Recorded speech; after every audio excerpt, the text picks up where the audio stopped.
Hi friends, ಮತ್ತೆ big boss ಮನೆ ಒಳಗಿರುವ ಸ್ಪರ್ಧಿಗಳ ಮಧ್ಯೆ ಬೆಂಕಿ ಎತ್ಕೊಂಡಿದೆ ಅಂತ ಹೇಳ್ಬೋದು.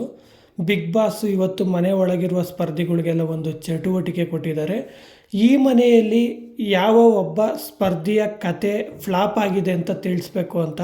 ಆಗ ವಿನಯ್ ಅವರು ಪ್ರತಾಪ್ ಅವರ ಹೆಸರು ತಗೊಂಡು, ಪ್ರತಾಪ್ ಅವರ ಸ್ಟೋರಿ ಈ ಮನೆಯಲ್ಲಿ ಫ್ಲಾಪ್ ಆಗಿದೆ, ನಾನು ತುಂಬ ಪಾಪ ಅಂತ ತೋರಿಸ್ಕೊಂಡು ಕರುಣೆಯಿಂದ ಇಲ್ಲಿವರೆಗೂ ಬಂದಿದ್ದಾರೆ ಅಂತ ಅನಿಸ್ತಾ ಇದೆ ಅಂತ ವಿನಯ್ ಅವರು ಹೇಳ್ತಾರೆ. ನೆಕ್ಸ್ಟು ಕಾರ್ತಿಕ್ ಅವರು ತನಿಷಾ ಅವ್ರ ಹೆಸರು ತೊಗೊಂಡು, ತನಿಷಾ ಅವ್ರದ್ದು ನಂದು ಫೇಕ್ ಫ್ರೆಂಡ್ಶಿಪ್ಪು, ಅದು ಇವಾಗ ಗೊತ್ತಾಗ್ತಾ ಇದೆ, ಅವರು ಬೆಂಕಿ ಆದರೆ ನಾನು ಸುನಾಮಿ, ಬೆಂಕಿ ಬಂದರೆ ತಡಿಬೋದು, ಸುನಾಮಿ ಬಂದರೆ ತಡಿಯೋಕ್ಕಾಗಲ್ಲ ಅಂತ ಹೇಳ್ತಾರೆ. ತನಿಷಾ ಅವರ ಸ್ಟೋರಿ ಕೂಡ ಈ ಮನೆಯಲ್ಲಿ ಫ್ಲಾಪ್ ಅಂತ ಕಾರ್ತಿಕ್ ಅವರು ಹೇಳ್ತಾರೆ. ನೆಕ್ಸ್ಟು ಸಂಗೀತ ಅವರು, ಈ ಮನೆಯಲ್ಲಿ ತನಿಷಾ ಅವರ ಸ್ಟೋರಿ ಕೂಡ ಫ್ಲಾಪ್ ಆಗಿದೆ, ಈ ನಡುವೆ ಅವರೊಂದು ಸ್ವಲ್ಪ ಡಿಫ್ರೆಂಟಾಗಿ ನಡ್ಕೊಳ್ತಾ ಇದ್ದಾರೆ ಅಂತ ಹೇಳ್ತಾರೆ ಅಂತ ಹೇಳ್ಬೋದು. ಒಟ್ಟಿನಲ್ಲಿ ಮನೆ ಒಳಗಿರುವ ಸ್ಪರ್ಧಿಗಳ ಮನಸ್ಸಲ್ಲಿ ಬೆಂಕಿ ಅಂತೂ ಹತ್ಕೊಂಡಿದೆ. ನೋಡೋಣ ಏನಾಗುತ್ತೋ. ಫ್ರೆಂಡ್ಸ್, ಇಷ್ಟು ಹೇಳ್ತಾ ಈ ವಿಡಿಯೋನ ಮುಗಿಸ್ತಾ ಇದ್ದೀನಿ. ಈ ವಿಡಿಯೋ ಬಗ್ಗೆ ನಿಮ್ಮ ಅಭಿಪ್ರಾಯನ ಕಮೆಂಟ್ ಬಾಕ್ಸ್ನಲ್ಲಿ ತಿಳಿಸಿ. ಹಾಗೆ ಈ ವಿಡಿಯೋ ಇಷ್ಟ ಆಗಿದ್ರೆ ಒಂದೇ ಒಂದು ಲೈಕ್ ಮಾಡಿ, ನಮ್ಮ ಚಾನಲನ್ನು ಸಬ್ಸ್ಕ್ರೈಬ್ ಆಗಿ ಸಪೋರ್ಟ್ ಮಾಡಿ ಅಂತ ಹೇಳ್ತಾ ಬಾಯ್ ಫ್ರೆಂಡ್ಸ್.